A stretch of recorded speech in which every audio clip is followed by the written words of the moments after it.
So We Summon the Darkness is a movie by the director of My Friend Dahmer, and this stars Alexandra Daddario. Do your thing, cuz! And Amy Forsyth from Hellfest, and her character is similar-ish to that character that she plays in that movie. And this has Logan Miller and from The Escape Room, and it's got that guy from Alita Battle Angel. Don't know names that well, so forgive me for not saying them right, or saying the wrong name, or not saying them at all. Whatever, it doesn't matter. You know them, I'm sure. This is an older movie. This has been out for a few months now. I think it came out to VOD, Redbox, and maybe even on Amazon. Who knows? Back in like April. So I'm a couple months late to the game, but better late than never, as I always say. So, I already did this review, but I was like very spoiler free, and then I watched the trailer and I found out that a lot of the reveals are in that trailer. So fuck it. Let's do this again, and I'll open up a little bit more about how I feel and go over some extra details that I didn't go over in my last review. So, spoiler warning, I will talk about things that are actually in the trailer. Alright, so let's do this. So, plot synopsis, this movie is about three young girls going to a concert, and they bump into three guys. How convenient. Three of them, and three of them, maybe they can hook up later on.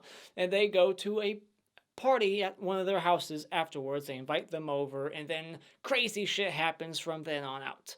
And meanwhile, there's these newspaper articles and news reports about these satanic cult killings, and Johnny Knoxville's in this movie also. He's playing a pastor on the television. He's one of those pastors that's like, hard 80s rock music is the devil's music, blah, blah, blah. And this movie takes place in 1988, which will bring me to my first positive, which is that this movie does look like the 80s, late 80s, and it makes sense that it's the late 80s given the story that they're going for. The whole, it's the devil's music. People don't say that anymore. I don't think so. I could be wrong, but you don't hear that no more. This is a movie for metal fans, I guess, which is odd because there's not that much metal music in it. I guess that would be a negative, but I don't care about that music. So it's not a negative for me. It would be a negative for you if you're a heavy metal guy. Do not expect like a heavy metal soundtrack throughout. In fact, there's only one song I remember, and that's the Heaven on Earth song, and that's not rock and roll in the slightest. I don't even know who sings that. Maybe you do. So the first positive, yeah, it's the 80s. The hair that they all have, the cars, the continuity of that. They obviously had a budget at their disposal, and they used it. It also just explains away the cell phone thing. We don't need to have I lost my service, there's no bars. None of that. It's the 80s, there is no cell phones. Rich people had cell phones in the late 80s, I think, like in their cars and whatnot, but these characters don't have it. So, late 80s, good choice. I always really like the cast and characters in this movie. Their back and forth, their dialogue at the beginning, their chemistry together is very strong, and some of the comedy between, just the awkwardness between the guy group and the girl group when the guy group's trying to flirt with them. Just some of that comedy kind of worked for me. There's not a whole lot of it, and that would be a negative, is that there's not a lot of comedy in this movie. This movie, for the most part, is playing it very serious. And the acting overall was good. I didn't see any performances that was just eye-rolling, oh god, that person is weighing down the film. It's all good overall. I mean, I would say that Alexandra Daddario's character, once she goes into crazy mode, there's little moments here and there where she kind of dials it up a little too much. I'm like, all right, bring it back down. But overall, I think they all do a good job. And I like that they're all different from each other. All these characters, they're all unique from each other. One mixed aspect of this film is a particular weapon.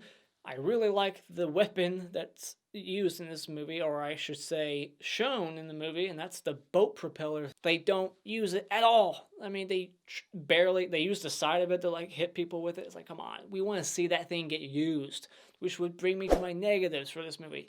The violence. For a movie about satanic sacrifice and killing people for the greater good, blah blah blah, there's hardly any body count on screen. There's hardly any kills at all. And if the kills we do get, it's simple stabbings. It's just lacking any creativity with the kills, and there's no gore. And the twist, the little reveal about these girls, I went into this completely blind. So I didn't see that trailer. I didn't see all this shit that they were showing and ruining for anyone who saw it. Sorry if you did. I would recommend going into this blind, but I've already kind of talked about the things. But going into it blind, I saw it all coming a mile away. Like, easy. It's just like, okay, so this is where we're going, right? I hope not. I hope they pull the rug out from under me. Nope, they don't. They just go exactly where you think they're going. And they telegraph it like hell, man. They just have all these unnecessary added scenes that really telegraph where they're going. This is supposed to scare other people, not us.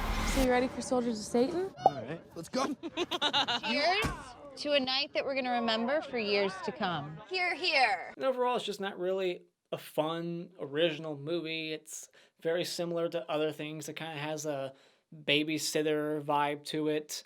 But it's just not really a fun movie. It's just one of those movies where when it's over, you're like, all right, that was fine. And that's really how I felt after it was over. It's like, all right, it's fine. I mean, I enjoyed it somewhat. I didn't hate myself. It's got a high production value to it. It looks good. It's got some decent cinematography. And they all do a good performance. So it's like, it's a good movie, but it's very lackluster in all these other areas where they should have focused more in, with the kills and the gore, and maybe show some nudity. I don't know, just do something to amplify this movie, because it's just kind of safe.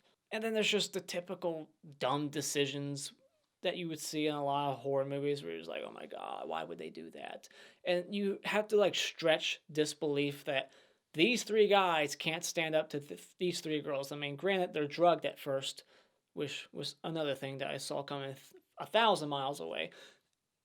But after they wake up and after they break out of their chairs, it's like you could kick their asses so hard. So final thoughts, I thought this movie was just an okay movie with some potential to be better though. The acting's good overall, the character chemistry, I liked the characters at the beginning, the opening, all their back and forth I thought was good. So at the end of the day, I'll say when it comes to We Summon the Darkness, maybe just check this one out at Redbox.